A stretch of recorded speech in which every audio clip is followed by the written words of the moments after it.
এ মামু খবর শুনছো? কি খবর? আরে জানো এখন যেই পরিমাণে পেঁয়াজের দাম বাড়ছে, চলো আমরা সিন্ডিকেট ব্যবসা শুরু করে দেই। ওই যে আমরা রাহি করে রাখছি না, বুঝছো? বুঝছি বুঝছি। গোডাউনের মধ্যে রাখছি।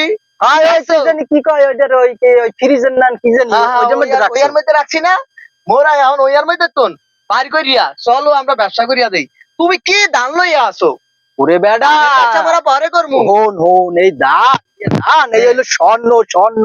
আরে না মামু, ঘরে উঠে তুমি জানো না, আগে 30 টাকার পেঁয়াজ মোরা এখন 60 টাকা দিয়ে কিনি, বুঝছো? ডাবল কিনা লাইছি। কি কস?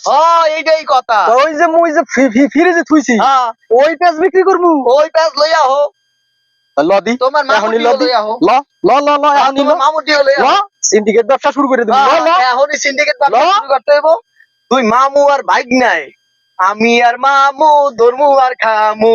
আরে মাছের রাজা ইলিশ মাছ ধরবো, না ভুল হয়েছে তো, মাছের রাজা না তো, আরে ফলের রাজা পেঁয়াজ, আরে ধরমু আর বস্তায় বরমু আর সিন্ডিকেট। মামু মামু হনছো হনছো কি মামু? আরো কত